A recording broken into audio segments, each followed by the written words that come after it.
이렇게 기초공사까지 제대로 한 인테리어 비용은 절대로 없어지는 돈이 아닙니다. 여러분이 거주하는 동안에 이 비용의 혜택도 충분히 누리겠지만 집을 매매할 때도 그만큼 더 인정받고 돌려받을 수 있기 때문인 거죠. 이제는 멀리 가실 필요가 없습니다. 비용 같이 똑같이 들어가요. 그렇게 해서 총 비용이 부가세와 보험료까지 다 해서 총 이 들어갔는데요. 안녕하세요. 오렌지블럭 인테리어 마스터 이코치입니다. 오늘은 우리가 흔히 말하는 가성비 인테리어를 얘기해 보려고 해요. 인테리어 비용을 따질 때 단순히 얼마를 쓰느냐를 따지는 것보다 그 비용을 나중에 회수할 수 있는지 아니면 단순 소비로 끝나는 건지 한번 생각해 봐야 합니다. 똑같은 아파트인데 어떤 곳은 인테리어 후에 그 가격을 전혀 인정을 못 받고요. 반대로 또 어떤 곳은 시공 비용까지 포함해서 이득을 보고 매매하는 경우가 있거든요. 인테리어 비용을 총액만 보고 덜컥 결정 내리면 후회합니다. 저는 지금 97년도에 준공된 신림 건영 4차 아파트에 나와 있는데 이 아파트는 신림선 서원역에서 도보 5분 거리에 있는 그런 역세권이에요. 30년도 안 된 아파트인데 단열 시공도 그렇고 이제 건축 당시의 시공 상태가 너무 좋지 않아서 그런지 몰라도 위치나 이 연식에 비해서 아주 이 저평가된 그런 아파트죠. 피디님, 이런 구축 아파트 단열이라든가 난방 시공 제대로만 한다면 서울 근교에 있는 그런 새 아파트하고 비교했을 때 혹시 어디에 살고 싶으세요? 물론 서울이 다 좋긴 한데요. 그런데 이런 구축 아파트를 고쳐서 산다는 게 꽤 부담감이 있어서 제 또래들은 경기도권으로 좀 나가려는 것 같아요.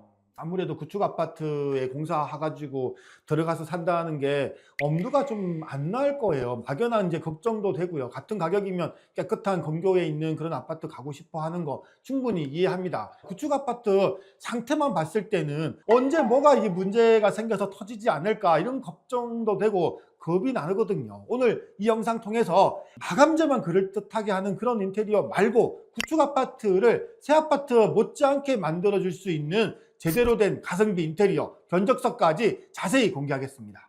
여기는 지난 영상에서 기초 난방공사 방수시공 어떻게 했는지를 다뤘던 그 현장인데요. 정말 골조만 남기고 싹 철거를 했습니다. 기존 아파트 시공할 때 들어갔던 이제 외벽 단열재라든가 바닥 난방 배관뿐만 아니라 뭐 자갈까지 전부 철거하고 다시 시공을 했어요. 그뿐만이 아니죠. 여러분, 샤시도 가전처럼 에너지 효율 등급이 있다는 거 알고 계시나요? 13년 보증되는 KCC 본사 정품 완성창에 이중창은 에너지 효율 등급 1등급으로 교체를 했습니다. 그렇게 해서 총 비용이 부가세와 보험료까지 다 해서 총 9,500만 원이 들어갔는데요. 싸구려 가성비 인테리어가 아니라 살면서 따뜻한 건 물론이고 집을 팔 때도 제대로 이 비용을 인정받는 그런 집인 거죠. 나중에 이 집을 매도할 때에도 든든한 재테크가 된다는 게 매력인데 막연한 두려움 때문에 이런 걸 못 하시더라고요. 이제 구축 아파트 인테리어를 할 때 돈을 벌 수 있는 가성비 시공을 제대로 알려드리겠습니다. 확장은 두세 평의 발코니 서비스 면적을 실내 전용 면적으로 바꿔서 실제로 사용할 수 있는 이 실내 공간으로 편입하는 공사죠. 이 확장 비용을 보통 샤시를 제외하면 한 칸당 300만 원 정도 내외인데 바닥 전체의 뭐 철거라든가 바닥 난방 공사, 설비, 미장, 단열 공사를 포함한 이 목공 작업 비용들이 다 포함된 그런 비용입니다. 확장 이후에 이 효과는 단순하게 평당 가격으로만 이제 비교를 해봐도 서울에서는 평당 최소 뭐 2천만 원, 3천만 원에서 지역이나 위치에 따라서 4천, 5천만 원 이상의 실질적인 그런 효과가 있는 그런 공사인 거죠. 확장 공사가 잘못돼서 고생할까봐 걱정은 할 수 있어도 안 할 이유가 전혀 없는 겁니다. 가성비 공사라고 이런 확장 공사를 대충 하니까 그래서 문제가 생기고 걱정을 하는 거죠. 제대로 바닥 철거도 안 해놓고 난방 파이프만 대충 몇 가닥 시공한 거는 아닌지 기밀성 있게 단열 시공을 제대로 했는지 각 공정마다 직접 꼭 확인을 해야 하는 거고요. 이 확장 공사는 싸게만 했다가는 나중에 후회하기 딱 좋은 그런 공사인 거죠. 여기 신림 건영 4차 아파트는 거실에도 확장을 했고 입구방의 확장으로 실내 이 면적을 직접 넓혔고 보온병 시공으로 우풍 없이 따뜻한 겨울을 보낼 수 있도록 시공을 했습니다. 이렇게만 여러분 시공한다면 결로나 곰팡이 전혀 걱정할 필요가 없는 거예요. 샤시 성능은 어떤 유리를 이제 사용하느냐에 따라서 단열 성능이 완전히 달라집니다. 그런데 이걸 잘 모르시는 분들이 참 많죠. 보통은 LX인지 뭐 KCC인지 브랜드만 따지시는데, 사실 이런 공급사보다는 더 중요한 게 에너지 효율 등급 샤시 성능입니다. 이건 유리에 따라 다른 거예요. 이 유리 같은 LX 하우시스 이중창이라고 해도 이 다 같은 이중창 아닙니다. 노이 유리가 안 들어갔거나 또는 노이 유리가 한 장만 들어가면 이런 이중창도 2등급밖에 안 나오고요. 노이 유리가 2장이 들어갔을 때 이런 이중창이 1등급 시험 성적서가 나오는 겁니다. 여기 있는 거 이런 것처럼 말이죠. 에너지 소비 효율 등급. 샤시도 같은 제품처럼 공급사에서 품질 보증된 완제품이면 본사가 보증하는 품질 보증 스티커, 에너지 효율 등급 스티커가 있으니까 이걸 한번 확인하시면 되는 거예요. 가성비를 여러분들이 따진다면 브랜드보다는 좋은 등급의 샤시를 사용하는 게 맞습니다. 여기도 KCC 13년 보증이 되는 완제품으로 시공을 했고요. 이중창은 당연히 모두 1등급으로 사용을 했어요. 이 확장 부위에 있는 이 이중창뿐만 아니라 저기 방 쪽에 있는 발코니에 접해져 있는 내창들도 전부 이중창 1등급으로 사용을 했습니다. 하나 더 아는 사람만 아는 팁을 드리자면, 제대로 된 샤시 공사는 양도소득세 감면도 받을 수 있고, 서울시에서 BRP라고 하는 사업이 있는데 최대 3천만 원까지 96개월 무이자 할부 지원을 받을 수 있는 그런 지원 사업도 있다는 사실, 이건 제대로 성능에 맞는 그런 샤시를 사용했을 때만 가능한 혜택입니다. 가성비 공사라고 해서 기본 공사를 부실하게 하면 절대 안 됩니다. 망합니다. 아무리 비싼 샤시를 사용한다고 해도 기초 공사가 부실해서 연결되면 아무 소용이 없어요. 난방 공사 얘기 좀 더 해볼게요.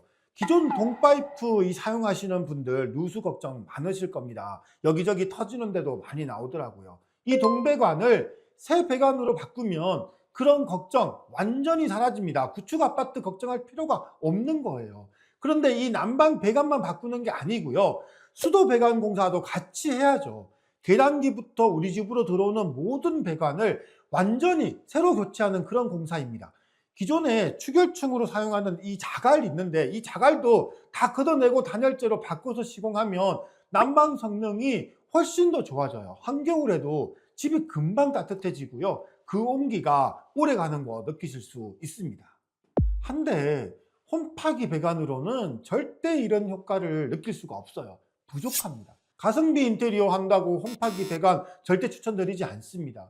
게다가 이 홈파기 배관은요, 한 방향으로 이 배관을 시공하는 방식인데, 골뱅이 방식으로 이제 시공되는 요즘 난방 배관의 그런 방식보다 열 효율이 훨씬 떨어진다는 사실, 이거 아는 사람만 아는 전문가들 팁입니다. 같은 난방 열량을 쓰더라도 자갈 위에 깔린 난방 배관이랑 단열재 위에 깔린 난방 배관의 이 보온 능력, 이 유지 능력이 다르다는 거 여러분도 쉽게 이해가 가실 거예요.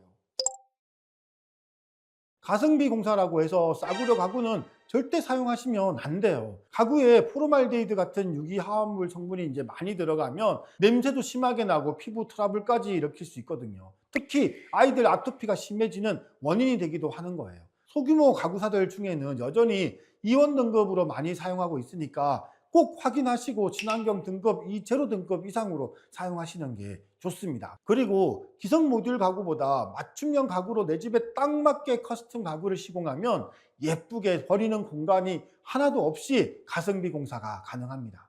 여기 현관을 보시면 좁은 수납 문제를 완벽하게 해결했습니다.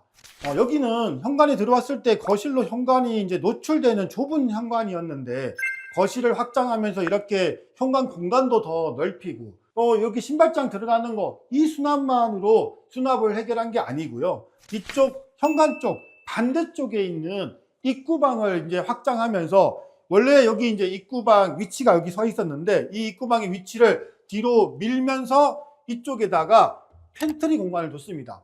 보세요. 엄청난 이 팬트리 공간이 나왔죠. 발코니에 있는 그런 창고문보다 이런 팬트리 공간을 넓게 이렇게 만들어 놓으면 여행용 캐리어라든가 청소기라든가 골프백까지도 여기다가 다 놓고 수납을 할 수 있는 거예요. 이런 공간을 완벽하게 이렇게 구현하고 만들어내려면 완벽한 디자인 설계가 필요한 겁니다. 가성비 인테리어에서도 이런 디자인 설계는 꼭 필요한 거죠.